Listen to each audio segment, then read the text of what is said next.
Genesis chapter 50, mga ilang verses doon, at saka Romans 8:28. So, simulan po natin. And we know that all things work together for good to them that love God, to them who are the called according to His purpose. So, lahat ng bagay po, gagawin niya ng Panginoon para sa ikabubuti ng dalawang klaseng tao. Yung nagmamahal sa Panginoon at yung tinawag ayon sa kanyang layunin. Okay. So, maraming beses na po itong nasubukan at naranasan sa buhay ng mga kapatiran sa church natin. Genesis 50, verse 15. Mga 6 na verses lang po ito. Babasahin ko po, pakinggan ng mabuti. At nang makita ng mga kapatid ni Joseph na ang kanilang amay namatay na, si Jacob, ay kanilang sinabi, marahil si Joseph ay may buod sa atin at lubos nagagantihan tayo dahil sa buong kasamaan na ating ginawa sa kanya.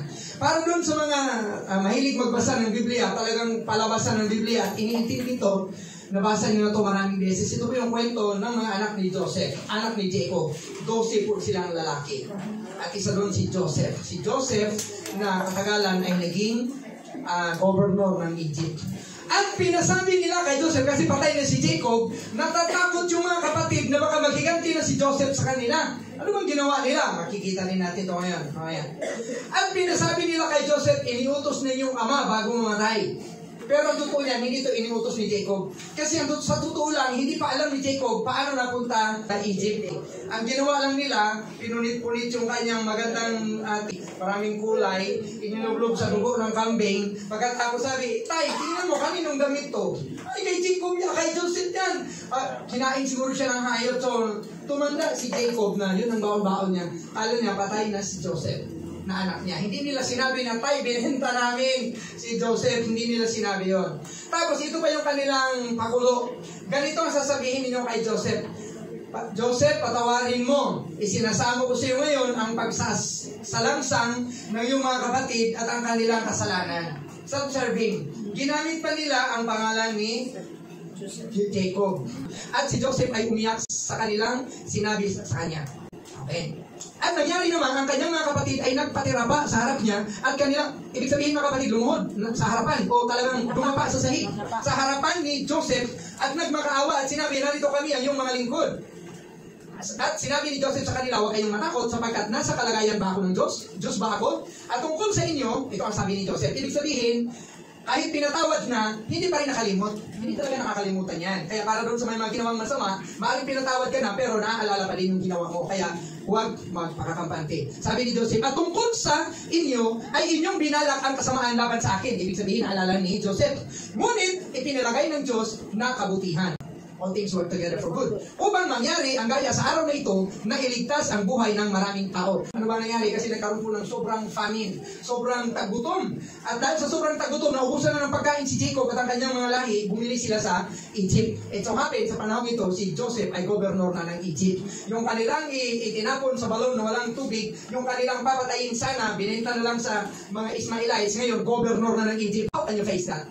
Kaya yung mga mapagmataas dyan, ito po, huwag masyadong manglait ng manglait. Baka sa kalalait mo dyan, tingin mo dyan, parang bulati lang yan. Maya-maya kung ano na yan, Prime Minister na yan ng Canada, ano gagawin mo ngayon? O diba? Huwag manglait talaga. Yan lang po. Kasi si Joseph na nilait-lait nila, when it turned out to be, naging governor na ng Egypt, kailangan nila ang Egypt. Kasi ang Egypt lang may bigas nung time na yun. Ano gagawin mo? You cannot escape Egypt. You cannot escape Joseph. So yun po. Kaya nga, huwag kayong matakot. Ito ang sabi ni Joseph, aking pakakainin kayo at inyong mga anak at kanyang inaliw sila at kanyang pinagsalitaan sila na may kagandahang loob. So kahit ganun pa man ang nangyari, naging mabuting tao pa din si Joseph. In fact, sinampulan niya ito, pinakulong yung kapatid niya isa niyan si Simeon. Hallelujah, di ba? Kung alam niyo yung istorya, dito talaga, itong portion na ito ng Bible na pag binasa ko ito, naiiyak talaga ako. Kasi yung nagre-reveal na siya sa kanyang sarili, pagkatapos kung pakakainin na, yung pagka-arrange pa nila sa hanay ng pagkain, dito yung panganay, yung sunod, tapos yung pinakabunso nandun, parang naalala ni Joseph yun. Kasi nga mga kapatid niya yun. So, naantig din ako doon. Kasi ang buong akala talaga nila, patay na si Joseph. Hindi pala. So, yun po, yung binasa natin ay isang bahagi lang ng success story sa buhay ni Joseph. Success story. Pagkatapos, pagkabalik ang loob ang kanyang mga kapatid, bali, nagpatawaran na sila. At gobernador na siya ng Egypt noong panahon yun. Pangalawa, ang ranggo niya sa kapangyarihan kay Pharaoh. At kakalibing lang ng kanilang tatay na si Jacob. So, ibig sabihin, ito yung portion ng story na binanggit sa Bible. Genesis 20:15-21. Natakot ang mga kapatid. niya na baka sila paghigantihan sa mga masasamang ginawa nila. Dapat lang talaga, mga kapatid, pag hindi pa natin nahinga ng tawad yung mga nagawa natin masama, ngayon dapat talaga hingin na natin ng tawad kasi baka paghigantihan nga. So, natakot sila baka paghigantihan, kaya ginawa nila yon. Kung kaya't nasabi nila iyon at ginamit pang sangkalan ang pangalan ng kanilang tatay na walang kinalaman doon, kakalibing lang. Sinabi ng tatay natin, patawarin mo daw kami. Huwag mo nang alalahanin yung pagsalangsang namin sa iyo. Hindi sinabi ni Jacob yun. Naniniwala ako, namatay na si Jacob, hindi niya alam na gano'n ang sinapit ng kanyang anak na si Joseph. Ang nalaman na lang niya, governor na. Di ba? So, dito po makikita na kumilos ang Panginoon sa buhay nilang lahat. Sa buhay nilang lahat, kahit yung naging masama, kumilos ang Panginoon sa kanilang mga buhay. Alam ni Joseph, nung sinabi niya, iniisip ninyo ay masama para sa akin, pero ipinalagay ng Diyos na kabutihan para sa atin upang maligtas ang maraming tao. It's so gracious. Napakapuno po ng biyaya. That is Romans 8:28. Yung mga lahat ng pinagdaanan ni Joseph, ginamit yun ng Panginoon para sa ikabubuti nilang lahat. Pero hindi po yung mabuti habang dinadanas ni Joseph yung lahat ng pinagdaanin ng pangit. Amen. At ngayon po, i-elaborate natin yan. Maya-maya lang ng konti.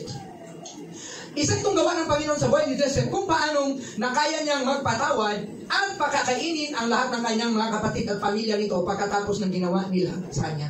Kung paano nangyari na isang 17 years old na anak ng pastol na si Jacob, kinainggitan at kinamuhian ng mga kapatid, ay kalaunay naging next in rank sa kapangyarihan ni Pharaoh na hari ng Ehipto. Pero, may planong maganda ang Panginoon sa buhay nila lahat. So, simulan po natin ng paatras ang kwento. Paatras. So, paano napunta sa Egypt at humantong sa pagiging isang successful na OFW? Actually po, si Joseph ay successful OFW. Nakapag-abroad siya ng Egypt kasi galing siya ng Kanaan. Okay. Si Joseph po ay binenta ng mga kapatid niya sa mga negosyanteng Ismailites nung hindi natuloy ang balak nilang patayin ito. Sanhin ang galit at inggit nila kay Joseph. Gusto talaga nila patayin si Joseph. Ayun na, yung taong mapanaginip, patayin natin! Siya lang mag-isa. Andiyan na, binugbog na nila yon. Pero hindi talaga nila napatay. Kasi nag-aalinlangan sila. May nagsabi din, huwag nating patayin yan kasi yung dugo niyan sisingilin sa atin ng Panginoon. May dumaan ng mga negosyante, mga ngalakal, binenta nila si Joseph. Okay. Kaya hindi sila nakapatay, nakapera pa sila.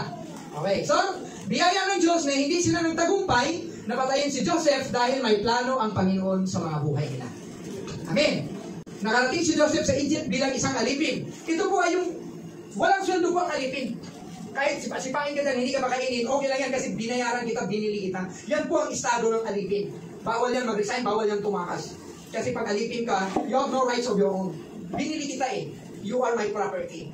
Parang aso pa lang. So, ganun yun po. So, nakarating si Joseph sa Egypt bilang isang alipin dahil ibinenta siya kay Potiphar, na captain of the guards of Pharaoh, nung mga Ismailites na unang bumili sa kanya. So, nabili siya ng Ismailites, ibinenta ng Ismailites kay Potiphar, naging boy, naging katulong si Joseph sa bahay ni Potiphar, na captain of the guards ng Pharaoh.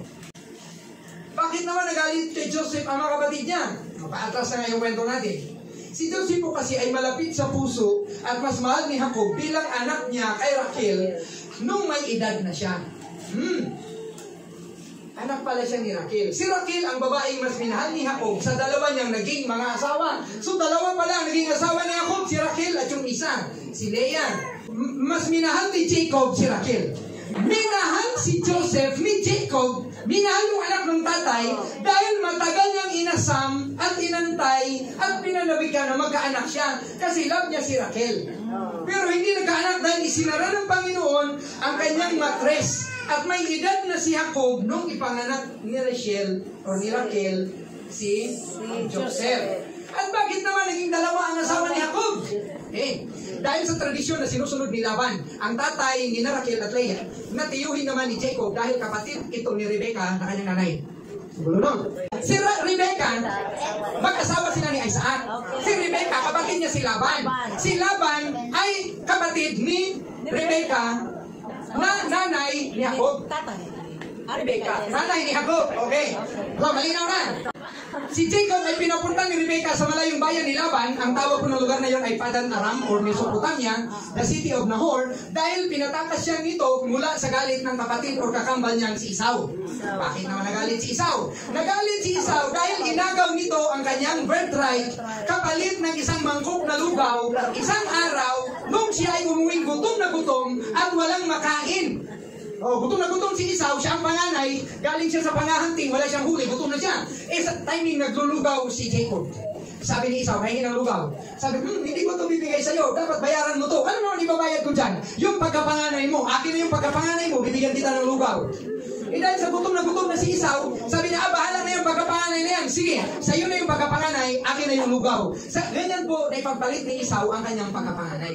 Niloko, nabudol ni Jacob si Esau upang makuha yung kanyang pagkapanganay kapalit ng isang mangkok na lugaw.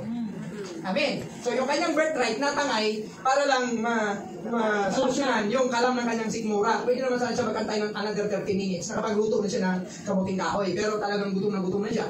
So ibinigay naman yun ni Jacob dahil kailangan ng Esau. Amen. Isang pagkakamali ni Esau at ni Jacob, nagkamali silang dalawa, na ikinasama ng loob at kinagalit ni Esau, lalo na nung mangyaring kay Jacob nga talaga ibinigay ni Isaac ang pagpapala para sana sa panganay. Kasi sabi ni Isaac, mamamatay na ako, malapit na ako mamatay. Gusto ko manghunting ka, Esau. Kumuha ka ng paborito kong venison. Yung venison po ay karne yan ng usa. Gusto ko manghunting ka ng usa. Lutuin mo yung masarap na gusto kong ulam na pagkaluto. Dahil pagkatapos nun, pagpapalain kita. Kasi malapit na akong mamatay. Bulag-bulag na si Isaac noon. Ano na yung kanyang mata? Malabo na. Narinig yun ng nanay. Sabi ng nanay, ako balik ka. Kumuha ka doon ng kambing. Katayin mo, lutuin natin. Pagkatapos, dalhin mo sa tatay mo para pagpalain ka niya. Sabi ni Jacob, ay mahirap yan. Kasi kapag hinawakan ako ni tatay, balahibuhin si Esau, ako makinis yung balat ko eh. O, ang ginawa naman ng nanay, nilagyan siya ng balat ng kambing sa liig, nilagyan ng balat ng kambing sa kanyang braso. Kaya pag hinawakan, parang balat ni Esau, parang kambing yung balat ni Esau, balahibuhin. Paano yung boses? Bahala na. Pag nagalit si tatay, mahuli ako ay susumpain. Ang sumpa ng tatay mo ay mapunta sa akin. So, pero tingnan nyo yan ha, bago nangyari yan, merong prophecy na ang panganay, si Esau talaga ay maglilingkod sa bunso. So, it was already written, meron na pong kasulatan na ang nakatadhana talaga na ang blessing, ang pagkapanganay, mapupunta doon kay Jacob sa bunso. Pero paano naman nangyari na legally nangyari? Gutom na gutom si Esau pinagpalit niya sa linugaw. Kaya technically, legally, ang pagkapanganay napunta na talaga kay Jacob. Dahil nga, hindi mo pagkakatiwalaan si Esau sa kanyang birthright. Pinagpalit niya lang sa lugaw. So to make the long story short, nangyari yun. Sabi, tay, bangon na dyan tay, nandito na yung hinihingi mong ulam. Sabi niya, ang boses mo parang si Esau. Ang bilis mo naman nakakuha ng usa.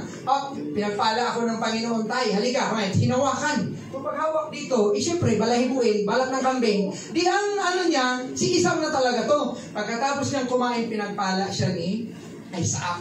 Kaya yung blessing ng pagkamagulang na mula kay Abraham, sunod kay Isaac, napunta kay Jacob, hindi napunta kay Esau.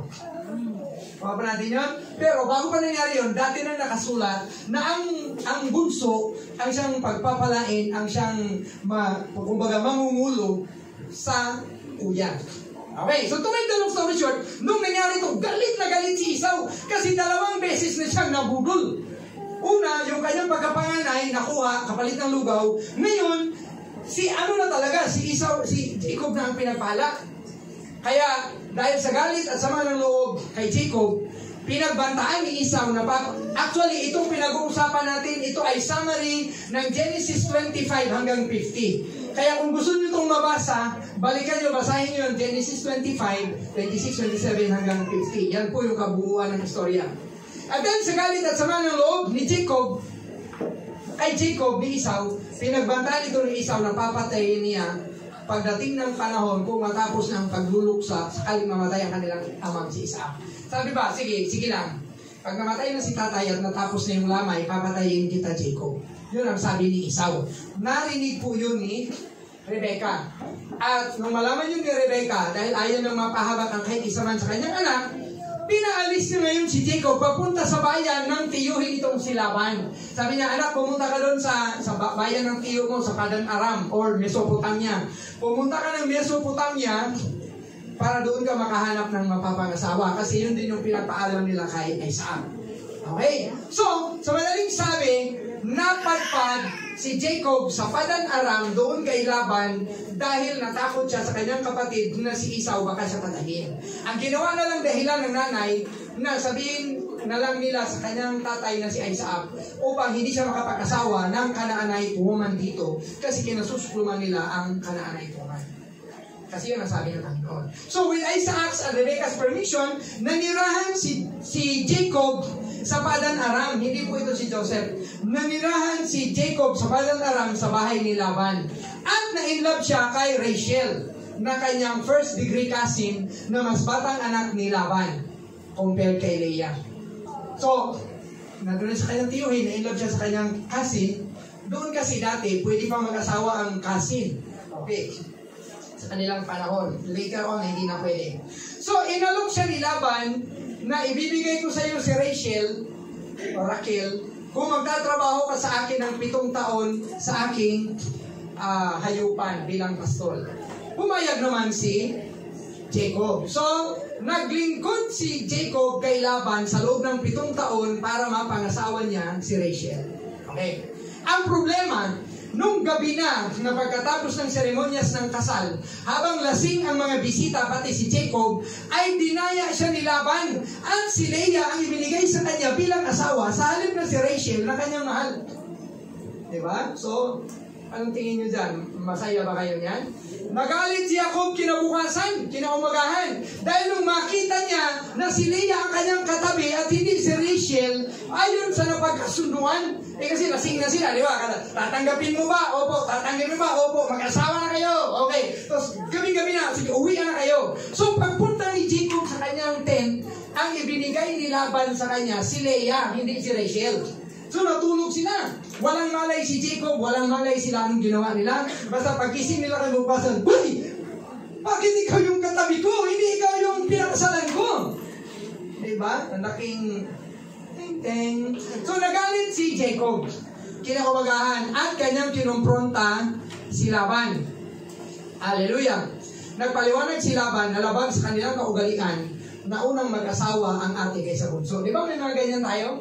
Na hindi pwede mag-asawa si bunso dahil hindi pa niya kasal si ate.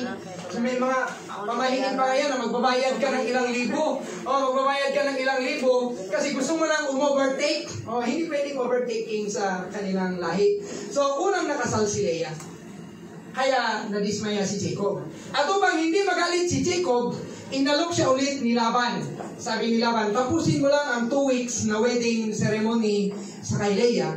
At pagkatapos niyan, ibibigay ko agad sa iyo si Rachel sa ganun yung usapan. Magtatrabaho ka ulit sa akin ng 7 taon na pagpapastol sa aking mga tupa. Pumayag si Jacob kasi yun naman ang gusto niya.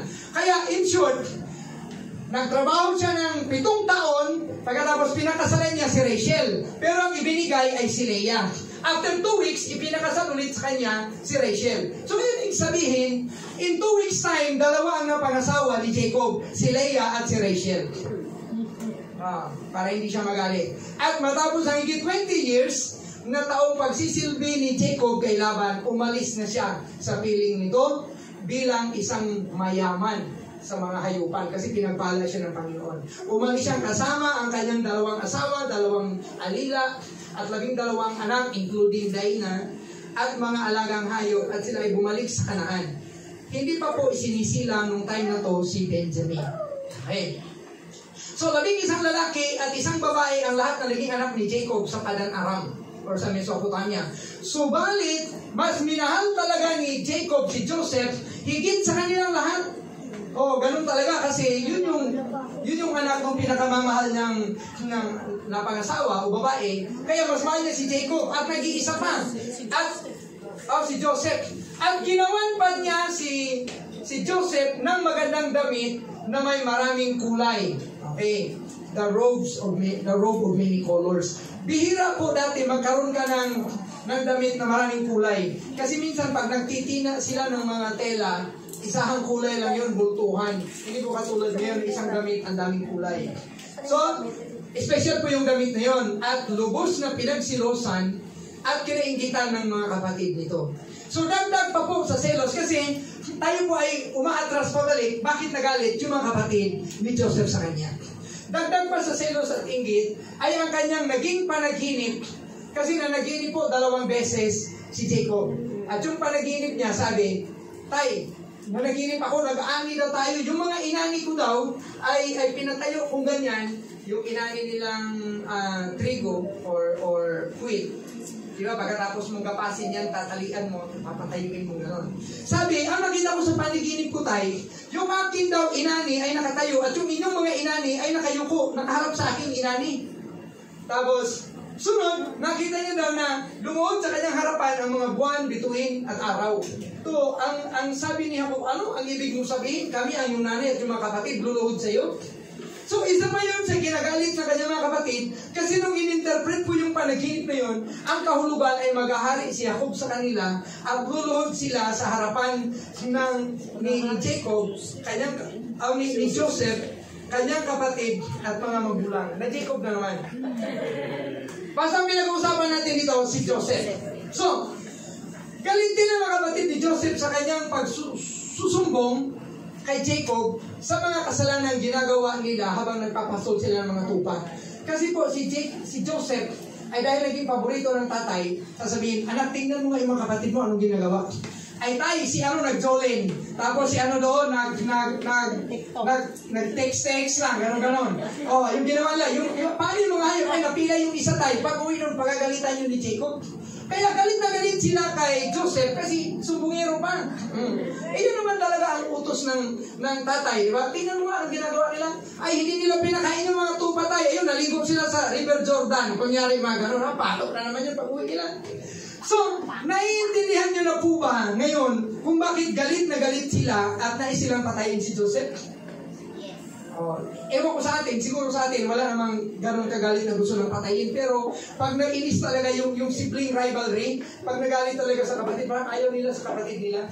Kasi talagang inis na inis sila. So yun ang feeling ng mga kapatid ni Joseph sa kanya. Kaya nung magkaroon sila ng pagkakataon, papatayin na sana nila si Joseph. Kasi andito na, nag-iisa, papatayin na natin to. At inihulog nila sa balon na walang tubig.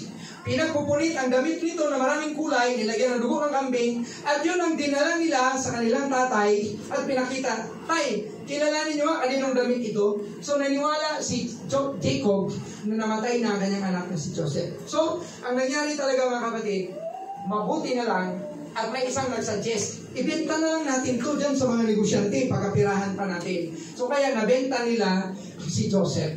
So, yun ba ay Romans 8:28? Amen. Kasi hindi sila aabot lahat sa Egypt, hindi sila maliligtas sa malaking gutom kung hindi napunta in advance si Joseph sa kanila doon sa Egypt. Pero nung time na yun, pag ikaw ay si Joseph, hindi mo ito maiintindihan na Romans 8:28 pala to. Amen ba? Bakit ako nabilanggo? Bakit ako nabenta? Binili ng mga Ismailite si Joseph at binenta naman ulit kay Potiphar, the Egyptian captain of the guards of Pharaoh. At dahil doon ay hindi na sila muling nagkita-kita mag-aama at magkakapatid for the period of about 20 years. So, di na sila nagkita-kita ulit. So, sa damdamin ni Jacob, patay na si Joseph. Kasi ang last niya nakita, yung damit na nagkawarak-warak tapos punong-puno ng dugo ng kambing. So, ang akala niya, patay na si Joseph. Siya ay, labis na itong dinamdam at siya ay naging malungkutin na babaunin na sana niya to hanggang kamatayan. Kasi wala na yung pinakamamahal kong anak. Malungkot na talaga siya. Hindi siya natutuwa kahit anong aliw sa kanya. Habang si Joseph naman po ay naging isang mabuting katulong o alipin sa bahay ni Potiphar at lubos na pinagpala ng Panginoon ang kanyang amo at ang kanyang mga gawa dahil sa Panginoon hanggang sa pagnasahan siyang gawing karelasyon ng asawa ni Potiphar. Okay, na tumakas naman si Joseph. Dahil sa katapatan ni Joseph sa Panginoon at sa kanyang paggalang sa amo niya ay tumakas siyang papalayo sa panunukso ng asawa ni Potiphar, kung saan binaliktad naman ito ang kwento pag-uwi ni Potiphar, kung kaya si Joseph tuloy ang nakulong. Kasi sa halip na siya yung nangaakit kay Joseph, tumanggi man si Joseph, pagbalik ni Potiphar, sabi niya, ay, re-rapin sana ako ni Joseph. O di ang nangyari, dahil yung asawa na nga ang bumaliktad sa kwento, nakulong si Joseph. Masasabi ba natin Romans 8:28? Masasabi ba natin all things work together for good? Na nakulong ka na tuloy, gumagawa ka na mabuti? Yes or no? Hindi natin masabi, di ba? Pero sa iba, kung alam natin yung istorya, yes, masasabi natin, tama, that is Romans 8:28. Pero kung hindi mo alam ano yung susunod, hindi mo alam kung ano yung plano ng Panginoon sa unahan, pag ikaw ay nakulong, kahit gumagawa ka ng tama, isipin mo talaga, unfair to. This is injustice. Kukuha ka na ng M16 at lulusubin mo na si Potiphar. Maghihiganti ka. So, doon sa kulungan, ay naging masipag ulit at tapat na naglingkod si Joseph, kung kaya siya ay pinagpala ng Panginoon sa lahat ng gawain niya. At ang warden ay halos wala ng problema sa loob ng kulungan dahil masipag at masinop si Joseph. Lahat pinakatiwala na ng warden kay Joseph. Lahat ng pwedeng gawin. So, doon niya rin nakilala at nakasama ang baker at ang cupbearer ni Pharaoh na nakulong din kasi nagkaroon ng kasalanan. Okay. So, isang gabi ay sabay na naginip ang dalawang opisyal ng hari at naguluhan sila at nalungkot dahil sa panaginip na yun kinaumagahan. At dahil sa alok ni Joseph, sinabi niya ang panaginip at isinalaysay naman nito sa kanila kahulugan nito. At sabay sabing, huwag siyang kalimutan kung sila ay makalabas na ng kulungan. So in short po, ikinuwento ni Joseph dun sa baker at sa cupbearer ang kahulugan ng kanilang panaginip. At ang sabi ni Joseph, 3 araw mula ngayon, ikaw ay pupugutan ng ulo, 3 araw mula ngayon, ikaw ay ibabalik sa iyong trabaho. Paglipas ng 3 araw, nagkatotoo ang panaginip ng baker, napugutan siya ng ulo. At nagkatotoo ang panaginip ng cupbearer at siya ay ibalik sa kanyang trabaho. Sa kasamang palad, nakalimutan niyang sabihin sa hari ang kalagayan ni Joseph na pinakiusap niya doon sa kulungan. Kasi sabi niya, sabihin mo doon sa labas na nakulong ako dito, hindi ako dapat dito makulong, wala akong kasalanan. Pero nakalimutan si Joseph. Masasabi ba natin that all things work together for good? Parang hindi, ano? After 2 full years, 2 taon pa ang lumipas, na magabag si Pharaoh sa kanyang panaginip. Si Pharaoh naman ang nanaginip. Nanaginip siya na mayroong 2 baka na lumutang mula sa River Nile. Tapos yung baka yon ay 7 baka na matataba. Pagkatapos may lumutang ulit na 7 bakang ang papayat. Tapos kinain ng payat na baka yung matatabang baka. Pagkatapos kainin ng mga payat na baka yung matatabang baka, ay halos walang nangyari dun sa payat na baka.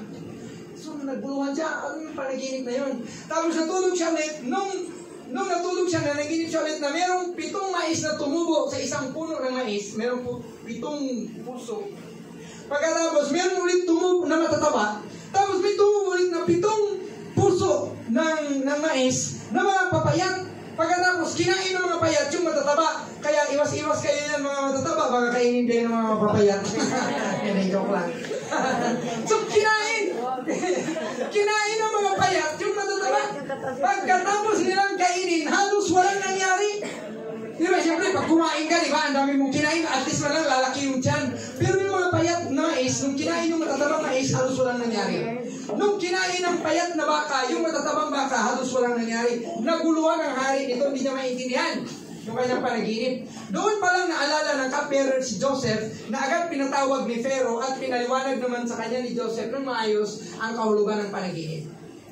Ang mukha ni Joseph, sabi niya, humanap kayo, mahal na Pharaoh, ng matalinong tao upang pamahalaan ang 7 taon ng kasaganahan at maghanap kayo ng tao na pwedeng mag-ipon ng maraming mga pagkain kasi may susunod na 7 taon na sobrang gutom at kawalan. So, ang ibig sabihin po nun ay paghandaan ninyo ang 7 years of famine kasi may darating na 7 years of abundance. So, dahil sa suggestion ni Joseph, naisip ni Pharaoh, sino pa ba ang mas matalinong tao sa buong Egypt maliban sa kanya? Kaya, agad siyang itinalaga ni Pharaoh ng tagapamahala at binigyan siya ng pinakamataas na kapangyarihan, pangalawa kay Pharaoh sa buong Egypt during that time.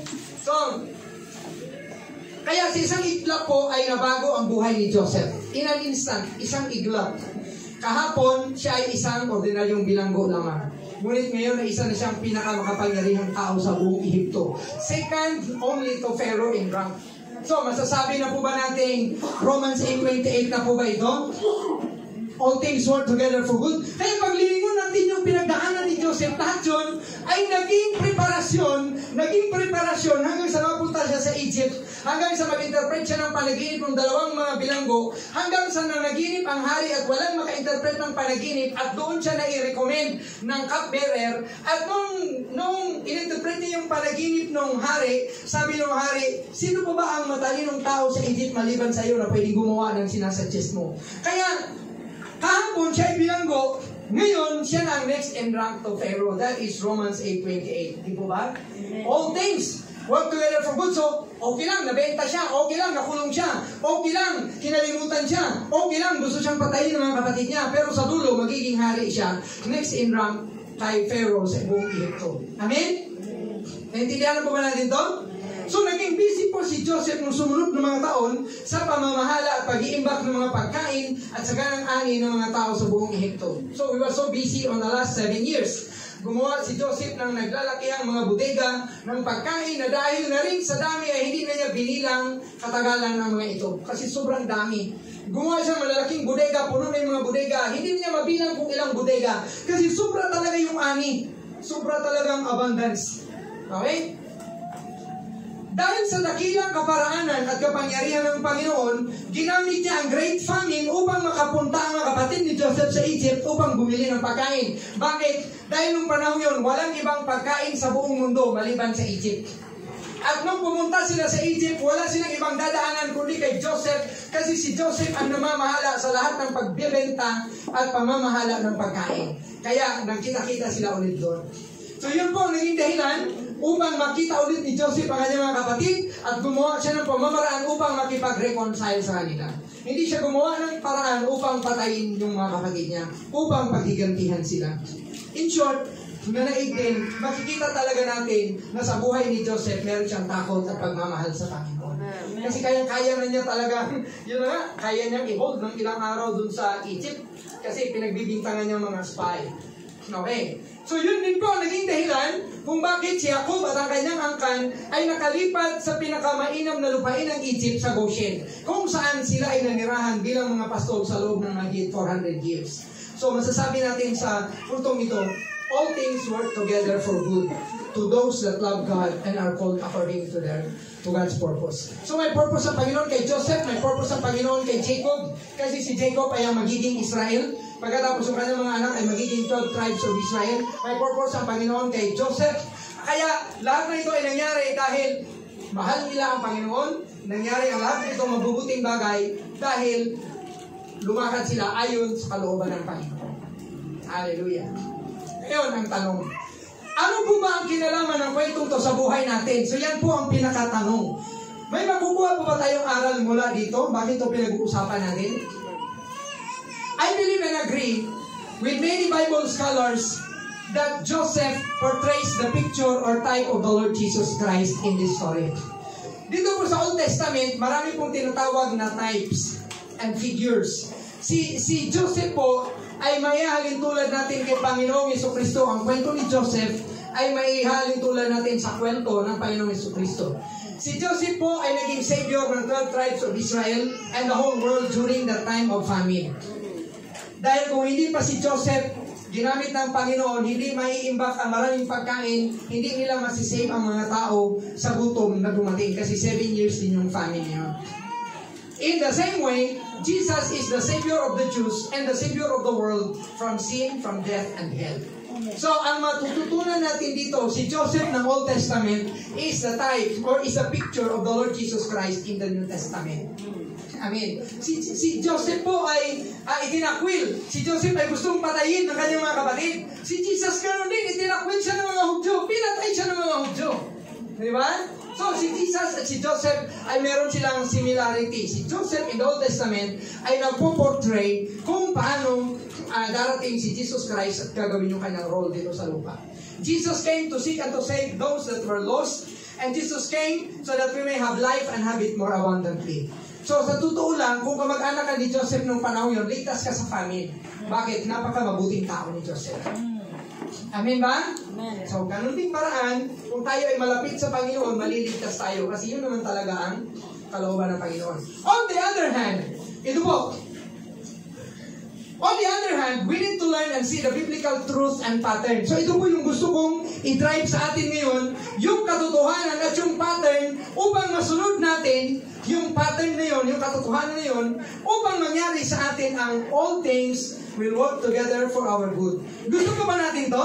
Amen. Gusto ba natin that all things will work together for our good? Amen. Gusto ba natin puro mabuti yung mangyari sa atin, sa mga anak natin, sa pamilya natin? Amen. Gusto niyo ba masama ang mangyari sa inyo? Hindi. Hindi, di ba? Ayaw natin. Pero sabi ng Bible sa Romans 8:28, kapag mahal mo ang Panginoon at kapag lumakad ka ayon sa kanyang kalooban, kahit yung masamang bagay, kahit yung demonic plans, kaya niyang baliktarin yun para sa ikabubuti natin. Yan po ang ibig sabihin ng Romans 8:28. Ibig sabihin, pag nandun tayo sa Panginoon, pag mahal natin ang Panginoon at tumakad tayo ayon sa kanyang layunin, kahit yung masamang plano ng demonyo, hindi mananaig sa atin, bagkus makakabuti sa atin. Yan po ang ibig sabihin nun, in short. Amen? Amen. So, at the young age of Joseph, God revealed to him the plan of God. Ipinakita ng Panginoon kay Joseph yung plano ng Panginoon sa kanya. Sabi niya, Joseph, magiging hari ka. At the age of 17. He was 17 years old at that time when it happened. In the same way, sa ganun din pangyayari, nung tinanggap natin ang Panginoon, medyo mas bata pa tayo noon kaysa ngayon, at naturuan tayo ng kasulatan, we know that God has a plan for our lives. Katulad na meron din plano ang Panginoon sa buhay ni Joseph. Listen to this, kasi ito po yung pattern, ito po yung truth na gusto kong ating ma-absorb. God has a plan to forgive us. Ang Diyos ay may plano na patawarin tayo, pagalingin tayo, pagpalain tayo, iligtas tayo mula sa sakit, sa karamdaman, sa kahirapan, sa kamatayan, at sa impyerno. Yan po ang magandang plano ng Panginoon. Katulad na meron ding plano maganda ang Panginoon kay Joseph, gagawin siyang hari. Amen ba? Amen. Hallelujah. But just as Joseph did not become a governor of Egypt immediately after seeing his dreams, kung saan si Joseph ay hindi naman siya naging gobernador agad. Pagkatapos niyang managinip, pagising niya, gobernador na ba siya? Hindi pa. Hindi pa. So, ganoon din po tayo sa ating pagiging Kristiyano. Piniprepare na po tayo. Pagkatapos nating tanggapin si Kristo, naging sinless na ba tayo? Hindi. Wala nang kasalanan? Tayo ba ay naging mayaman agad? Hindi. Tayo ba ay naging healthy agad? Inuubo pa ngayong iba eh. Di ba? Tayo ba ay nasa langit na agad pagkatapos natin tinanggap si Kristo? Hindi pa. Inilatag lang ng Panginoon yung plano niya sa buhay natin. Katulad lang na inilatag ng Panginoon yung plano niya sa buhay ni Joseph. Naintindihan? So, kung may plano ang Panginoon sa buhay ni Joseph noon, may plano ang Panginoon sa buhay mo ngayon. Gusto ng Panginoon, iligtas ka. Gusto ng Panginoon, patawarin ka. Gusto ng Panginoon, paunlarin ka, papagyamanin ka, dalhin ka sa langit. That is the plan of God for our lives. Amen? Amen. Gusto ba natin yun? Amen. Gusto ko yun. Amen. Gusto ko yun sa mga anak ko. Gusto ko yun para sa akin. So, ang ginawa ni Joseph walked with God by faith. Okay, doon sa kanyang panaginip na natanggap. At hindi siya umalis doon, nanatili siya doon. That is exactly what happened and what we need to do also. So, we need to live by faith upon the written and spoken word or the promises of God, fixing our eyes upon Jesus, the author and the finisher of our faith. So, ganyan po tayo dapat mamumuhay. Kung ano yung inilatag ng Panginoon na plano para sa atin, huwag nating walain sa ating isipan, huwag nating alisin sa ating puso, atin po yung lakaran hanggang mangyari yan sa ating mga buhay. Amen? Amen. So, that will be our topic for this morning. Our title is The Process. After 25 slides. The title of our message today is The Process. Hallelujah. Hallelujah. Ang kaligtasan, kagalingan, ang pagpaunlad sa atin, ang tagumpay, at ang paninirahan sa langit ay pangako ng Diyos. Ngunit hindi yan mangyayari automatically after receiving Jesus. Amen? Amen. Pero sinong naniniwala na nangako ang Diyos ng kasaganahan? Amen. Tagumpay, Amen. kagalingan, Amen. kaligtasan, tirahan sa langit. Amen. Natanggap naman natin lahat yan ngayon? Hindi pa. Hindi pa. May mga utang pa tayo eh. Pero yun yung lalakaran natin hanggang sa mangyari yan sa buhay natin. Noon nangako ang Panginoon kay Joseph na gagawin siyang hari, nunood sa kanyang harapan yung kanyang mga kapatid, yung kanyang mga magulang, hindi siya naging hari agad kinabukasan when he was 17 years old. Amen? Amen. Hallelujah. Instead, our journeys Sa halip, yung ating biyahe patungo doon ay nag-uumpisa pa lang. Nung marinig mo, matanggap mo ang pangako ng Diyos na ikaw bong ililigtas kita, ikaw bong patatawarin kita, ikaw bong paunlarin kita, ikaw bong papagyayamanin kita. Nung marinig mo yon, dapat isang-ayon mo na yung buhay mo doon sa plano ng Panginoon na yon, kasi lalakaran mo yun hanggat matupad yun sa buhay mo. Katulad nung nangyari sa buhay ni Joseph. Amen? So God's plan in our lives is to follow that path. Ang plano ng Diyos sa buhay natin ay sundin natin yung kanyang inilatag na plano. Kasi yun talaga ang maghatid sa atin doon sa katuparan ng mga pangakong yun. Kapag tayo ay lumiko sa kaliwa o sa kanan, hindi po yun mangyayari sa buhay natin. Amen? Upang mas maintindihan po natin to, tinatawagan ko po si Brad Jerry at saka si Brad Cedric. Ito na yung aking mga kasabwat.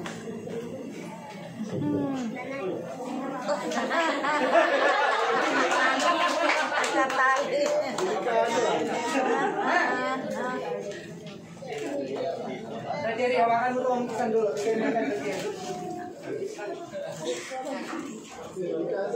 Delikado. Alin mo dun sa dulo, Brad. Kahit saan ka din tumayak. Dito, hawakan mo ko, Brad. Dito ka. Dito ka. Ay, Brad. Dali, hawakan mo lang. Atras lang doon, Brad. Atras doon, malapit kay Brad.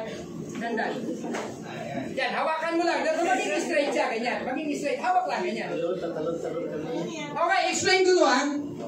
Ayon po sa plano ng Panginoon sa buhay ni Joseph, nung 17 years old siya, sabi ng Panginoon sa kanya, Joseph, ikaw ay magiging hari. 17 years old. Si Joseph. Diba? Sabi niya, Joseph, magiging hari ka. Ito yung timeline. So dito, si Joseph, hari na. This is the timeline. Amen? Pero nung si Joseph ay tinalaga ng Panginoon na maging hari, pagdating dito banda, siya ay binugbog ng kanyang mga kapatid. Siya ay itinapon sa balon na walang tubig at papatayin sana. Sa tingin nyo ba may pag-asa bang maging hari si Joseph dito? Hindi, wala. Paano maging hari yan? Binugbog na, papatayin na eh. Pero but because God has a plan, because Romans 8:28 is working, and all things will work together for good to them that love God and are called according to His purpose, hindi namatay si Joseph dito.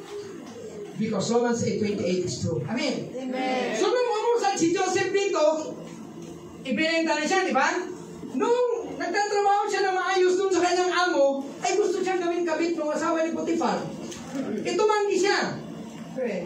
Nung tumanggi siya, kasi righteous siya, gusto niyang matuwa ang Panginoon sa kanya. Sabi, gagawin ko ba yung kasamaan na yan? Napakabuti ng amo ko sa akin. Lahat ng bagay, pinakubayan na ng amo ko sa akin, maliban lang sa kanyang asawa. Pagkatapos yung kanyang asawa, aakinin ko ba? Hindi ko gagawin yan. Tumakbo si Joseph. Nung tumakbo si Joseph, naiwan yung kanyang balabal. Sabi ng Bible. Kasi yung mga Egyptian po, sila pa ay nakahubad, mga lalaki, tapos halos nakatapis lang dito ng tuwalya. So it appears na talagang, nung dumating yung asawa, nagsisigaw yung asawa ni Potiphar, sabi ng asawa, ay, si Joseph, mangre-rape.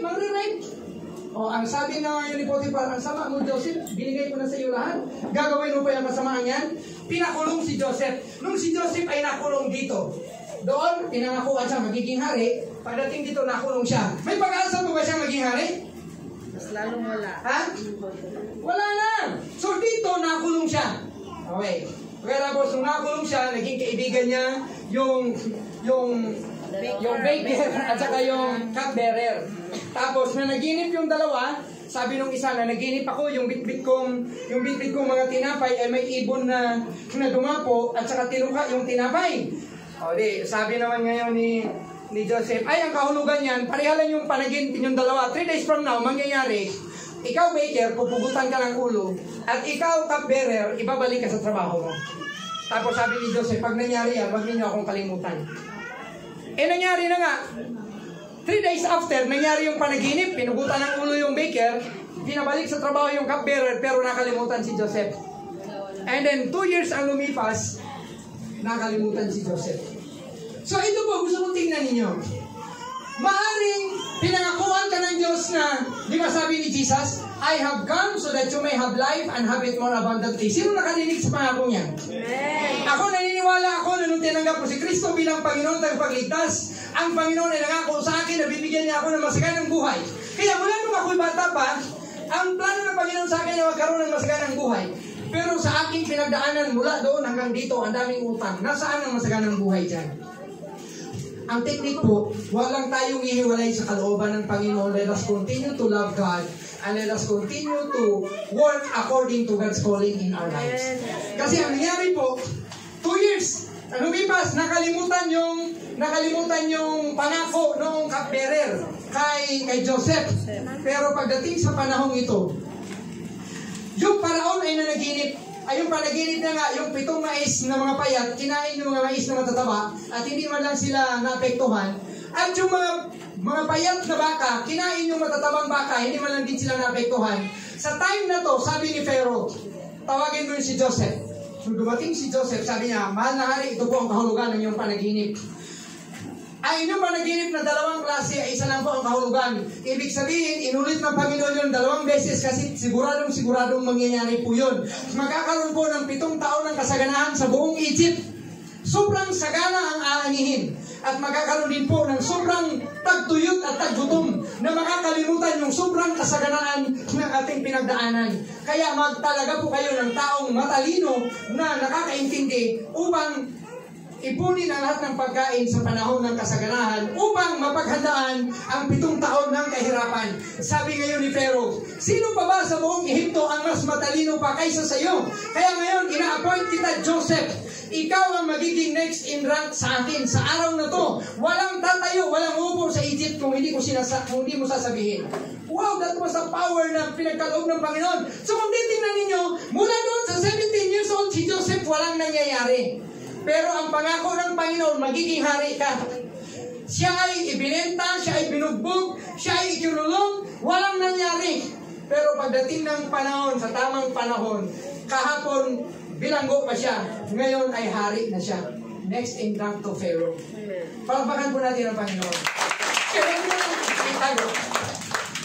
Maaring may pinagdadaanan kayong kahirapan. Maaring may pinagdadaanan kayong issue. Sabi ng Panginoon sa Acts 16:31, believe in the Lord Jesus Christ and you will be saved, you and your household. Maaaring meron tayong sakop ng ating pamilya na kung titingnan natin parang papuntang impyerno talaga. Pero tayuan lang natin yung pangako ng Panginoon that if you love God and if you walk according to the calling of God, all things will work together for good to those that love God and are called according to His purpose.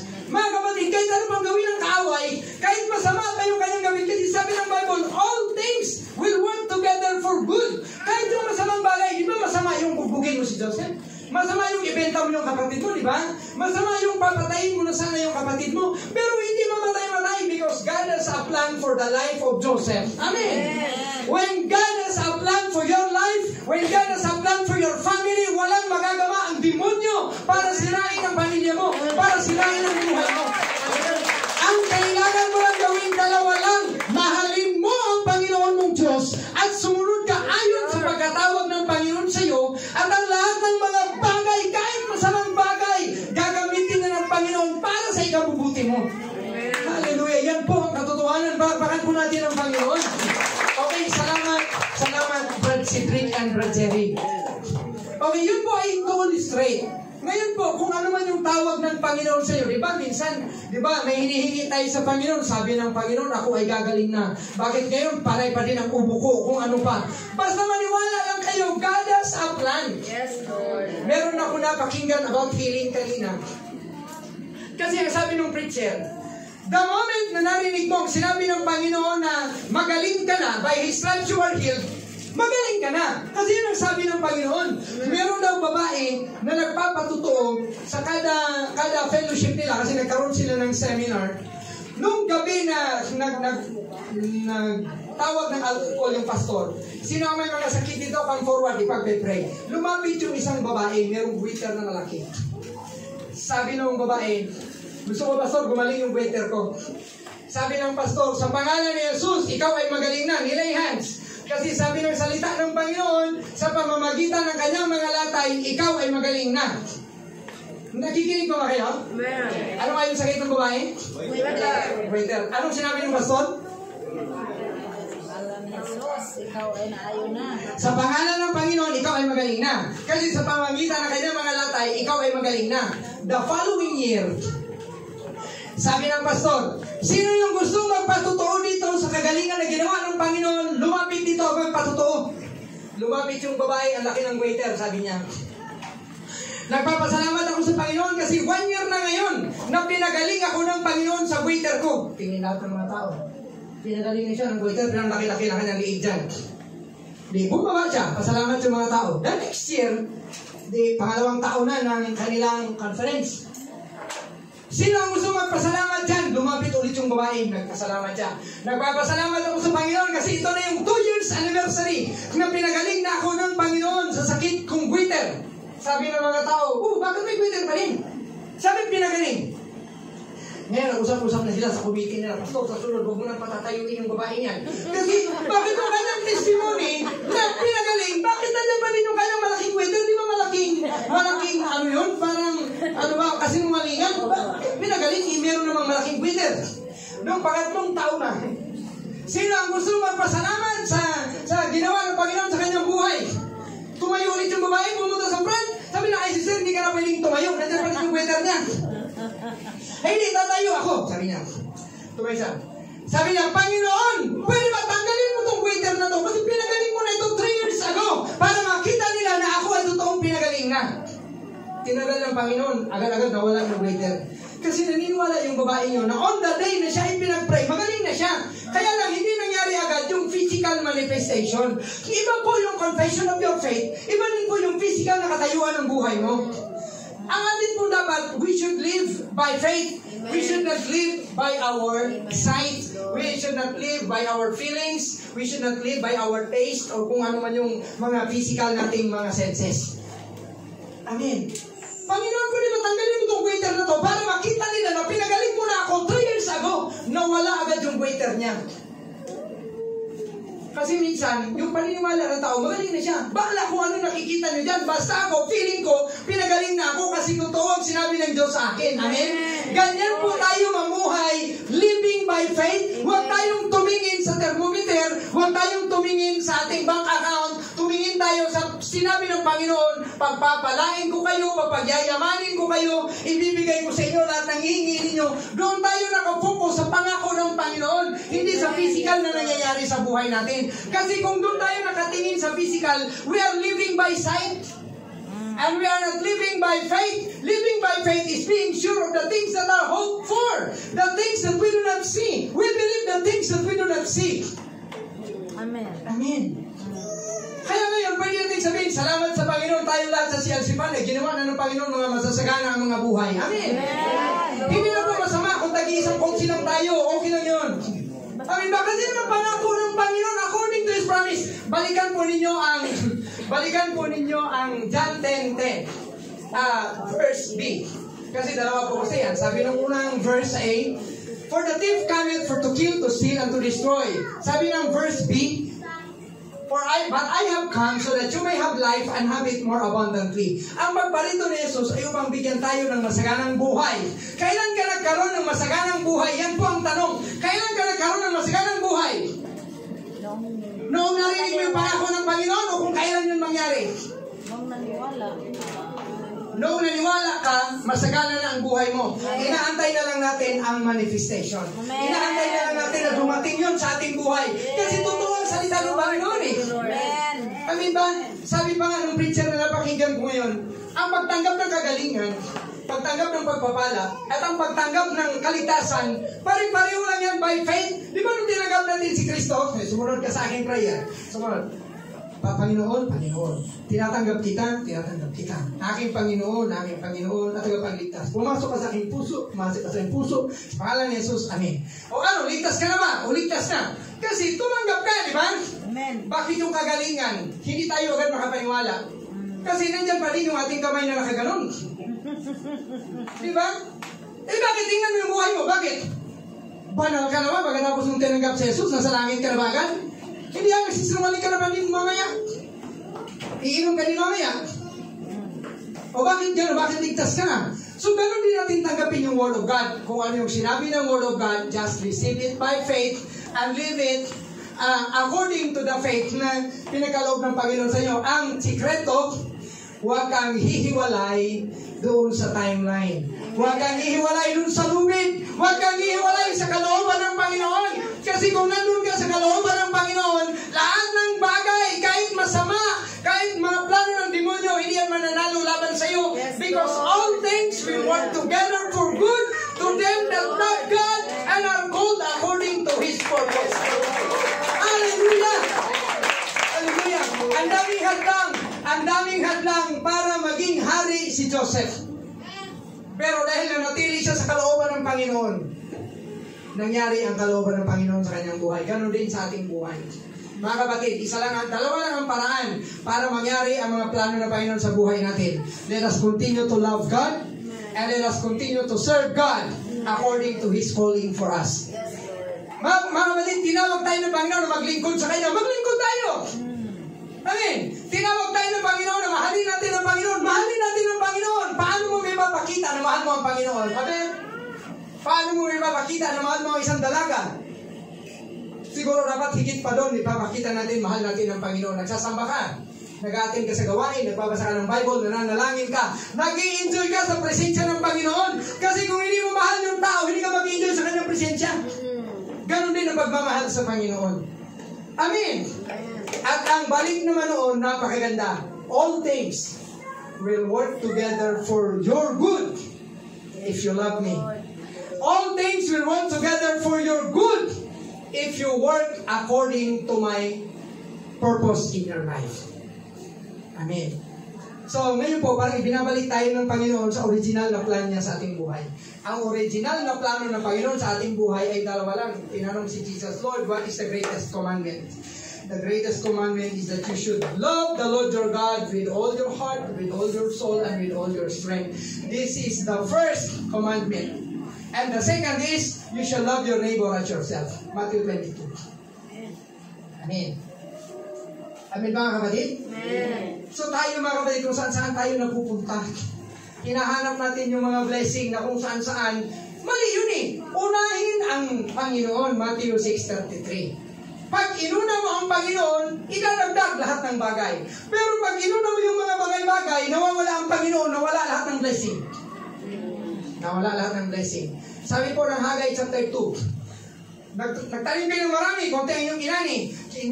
Kumain kayo, hindi kayo nabusog. Nagdamit kayo, hindi pa rin nawala ang inyong lamig. Uminom kayo, hindi kayo nakontento sa inyong ininom. Tapos yung inyong sweldo, ilalagay ninyo sa bulsa ninyo na butas. Actually, bakit? Kasi they did not stick to the original plan. The original plan of God is that we may abide in Him. Sabi ni Jesus, if you abide in me and my word abide in you, you can ask anything in my name and I will do it. Hallelujah. You will bear much fruit. So, ang sikreto nitong lahat mga kapatid, lahat naman tayo gusto ng blessing, lahat naman tayo gusto tayong pagpalain, gusto tayo magkaroon ng mga bahay na sarili, kasi yung mga bahay natin wala mga titulo. Yung ating mga bahay ay nakalutang sa Bacoor. Kasi walang saktong address yan. Kasi pag binuldoser yan, wala ka na. Amen, di ba? So, unahin natin ang Panginoon. Mahalin natin ang Panginoon at lumakad tayo ayon sa kanyang pagkatawag. At all things will work together for good. All things. Kahit masamang plano ng demonyo, gagawin ng Panginoon, ikabubuti mo yan. Amen. Amen. Hallelujah. Tumayo pa tayo lahat. Thank you, Jesus. Thank you, Lord Jesus. Oh, blessed be your name, O Lord God. Hallelujah. Dadako tayo sa ating communion.